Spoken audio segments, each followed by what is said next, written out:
Ragazzi, buonasera a tutti i fan della pagina Nord mi stai sul cazzo. Per fare questo video ho scelto come sfondo il top dei top. Camminando per Napoli, anzi oggi ho fatto una grande passeggiata con The Man of Reality.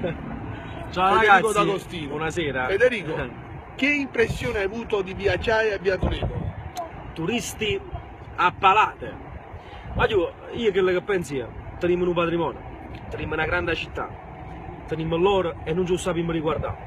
Invece di fare latrine, invece di fare chiavaca, invece di scendere per mezzo di questi motorini a fare chiavaca una volta, cioè di mangiarsi un gelato e gettare le carte a terra, invece di sporcarla, puliamola, teniamola pulita perché sta città ne soffre. Cioè, guardate che quando è bella, non si può ragazzi.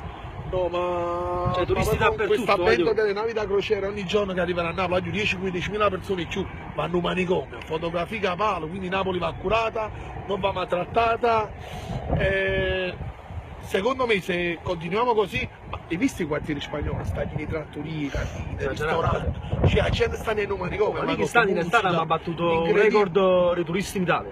Meglio così, dobbiamo andare sempre più avanti. Ah, poi hai visto la grande cosa, ragazzi? Oltre a Dolce Gabbana che è già stato qui per la sua sfilata, anche Versace sarà qua. È arrivata questa voce, anche Gianni Versace. No, ma tutti la figlia Versace. visti, però un bigliato vizio, frate, perché giudite sempre a città in Napoli quando arriva. Oggi un'altra cosa, domani sera c'è Napoli-Juve, il motivo del video. Vorrei mandare un messaggio a tutti i calciatori che domani giocheranno a Torino. Voglio calciare il pallo. Mannaggia Marosca, calciate il palla perché vi pigliate i soldi, calciate il palla e non vi timorite niente, non fa niente che non ci stanno i tifosi a vostro secco, rumbitelo culo! Magnata villa si scurnacchiate, e poi se dice una cosa a sti tifosi napolitani juventini, ma come fanno? Scurnacchia, qui la faccia la lavate con l'acqua cesso da casa vostra e quando rimane si pure che si venga sopra rimane si piazza, ma risultato! Ora da mano, un processo chiuso come voi! Un bacione, sempre forza Napoli e forza la città di Napoli, Danilo Castagner e Federico D'Agostino. E un saluto anche al nostro amico Melmo Parfa, muovi lo spirito!